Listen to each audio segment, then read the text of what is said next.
पिंकी के पापा, हमारे कमरे में पंखा और कूलर दोनों है, फिर ये एसी की क्या जरूरत थी? आभा अपने पति रमेश से कहती है। रमेश बोला, अरे कमाता हूं तो क्या मैं अपने ऊपर इतना भी खर्च नहीं कर सकता?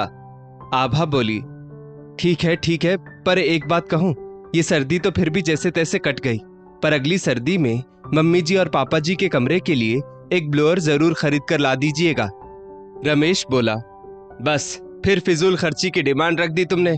जब भी मैं अपने लिए कुछ करता हूं, तुम लोगों को बर्दाश्त नहीं होता ना? कितनी आसानी से तुम किसी भी चीज की डिमांड रख देती हो, और पैसे क्या पेड़ पर उगते हैं? कुछ भी।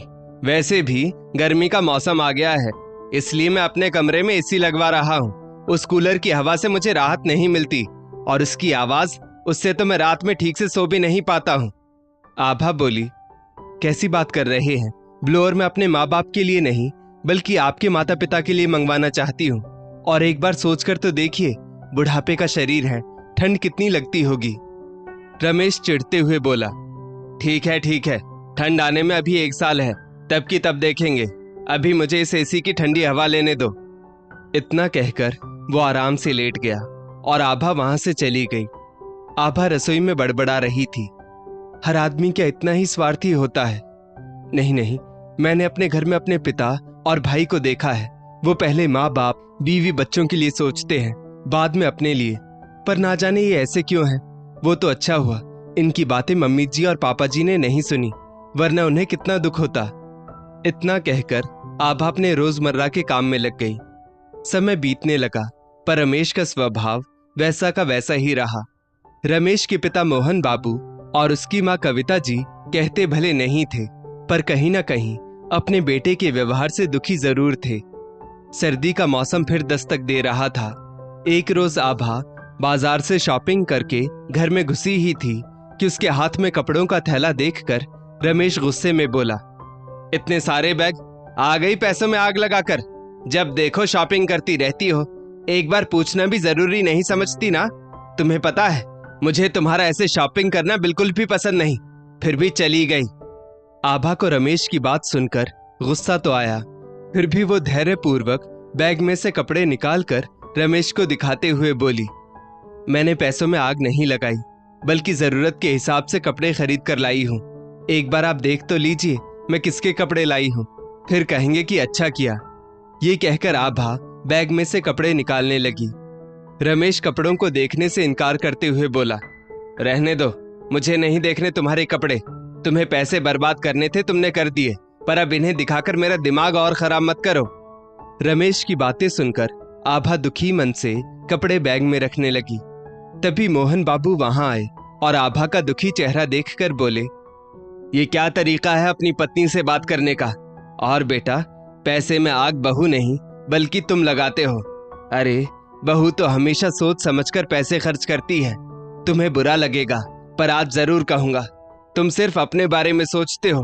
बाजार जाते हो तो सिर्फ अपने लिए ही बेहिसाब पैसे खर्च करके कपड़े खरीद कर लाते हो, लेकिन बहू हम सब के बारे में सोचती है। वो अपने लिए कम और हमारे लिए ज्यादा कपड़े खरीद कर लाती है। यकीन ना हो तो इस थैली में तुम देख सकते हो कि बहू के कितने कपड़े होंगे। क्या ठंड सिर्फ तुम्हें लगती है, हमें नहीं? तुम अपने लिए तो सर्दी के कपड़े खरीद कर ले आए, लेकिन मेरे लिए और अपनी माँ के लिए क्या तुमने सोचा कि सर्दी के मौसम में हमें भी जरूरत हो सकती है? मोहन बाबू की बातें सुनकर रमेश शर्मिंदा हो गया था। कविता जी बोली, बेटा, हम तो तुमसे आज भी शिकायत नहीं करते, पर तुमने हमें मजबूर किया, और आज तुम्हारे बाबूजी से बहू का उतरा हुआ चेहरा नहीं देखा गया, जिसके कारण उन्होंने सच्चाई तुम्हारे सामने रख दी। वो तो भगवान ने हमारी प्रार्थना सुनी और हमें इतनी समझदार बहू मिली, क्योंकि तुम तो अपने अलावा किसी के बारे में सोचते ही नहीं हो। मुझे याद है पिछली बार सर्दी जाने के बाद भी बहू ने तुम्हें हमारे लिए कुछ खरीदने को कहा था, पर तुम्हें तो याद भी नहीं होगा। क्यों, सही कह रही हो ना? रमेश अपने दिमाग पर जोर देने लगा तो मोहन बाबू बोले, इतना मत सोचो, क्योंकि जो इंसान सिर्फ अपने बारे में सोचता है उसे दूसरे के लिए कहाँ कुछ याद रहता है। बहू ने तुमसे ब्लोअर खरीदने के लिए नहीं कहा था, पर तुम्हें याद कैसे होगा? तुम्हें तो बस खुद से मतलब है। दरअसल 4 साल पहले रमेश की शादी आभा से हुई थी। रमेश एक मल्टीनेशनल कंपनी में जॉब करता था। वो स्वभाव से बेहद स्वार्थी इंसान था। जब भी बाजार जाता सिर्फ अपने लिए ही कपड़े और जरूरत का सामान खरीदता। पर आभा संयुक्त परिवार से आई बेहद समझदार और सुघड़ महिला थी। वो जब भी बाजार जाती अपने साथ साथ अपने सास ससुर के लिए भी कपड़े और जरूरत का सामान खरीद कर लाती थी। उस रोज भी आभा बाजार से कुछ कपड़े लेकर आई थी और वो उसने रमेश को दिखाने की कोशिश की थी। तो रमेश कपड़ों को देखने की बजाय गुस्से में बोला, पहले ये बताओ कि कपड़ों को खरीदने से पहले तुमने मुझसे पूछा था? नहीं ना, तो रहने दो, मुझे नहीं देखने तुम्हारे कपड़े। पहले तो मुझे सबसे बातें सुनवाती हो, उसके बाद कपड़े दिखाने का ढोंग करती हो। तुम्हें पैसे बर्बाद करने का शौक था जो तुमने कर दिया, तो अब मुझे ना कुछ देखना है ना सुनना है।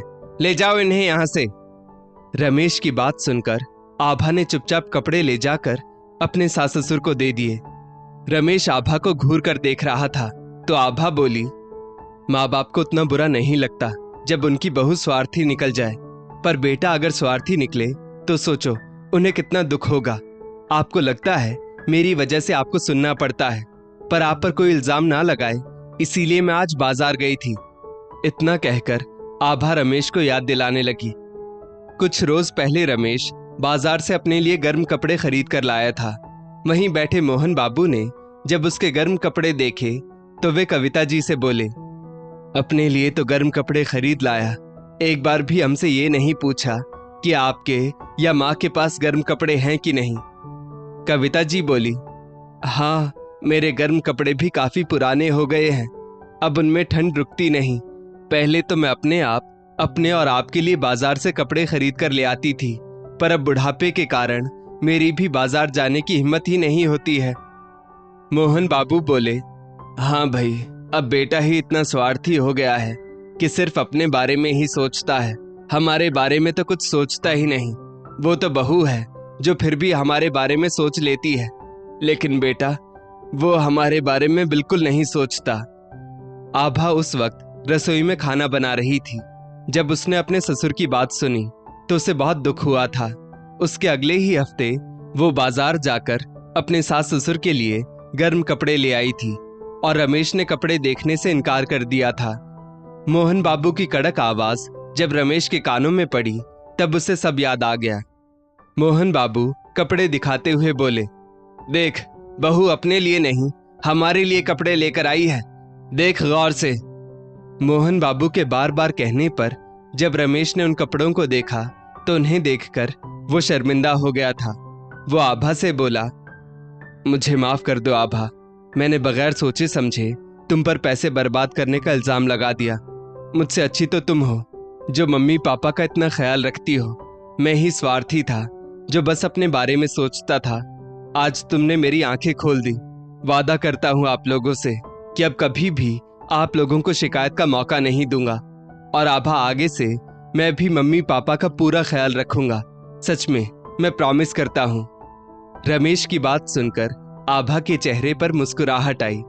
कविता जी आगे बढ़कर आभा को गले लगाते हुए बोली, बहुत खुशनसीब हूं मैं जो मुझे तुम्हारे जैसी बहू मिली है।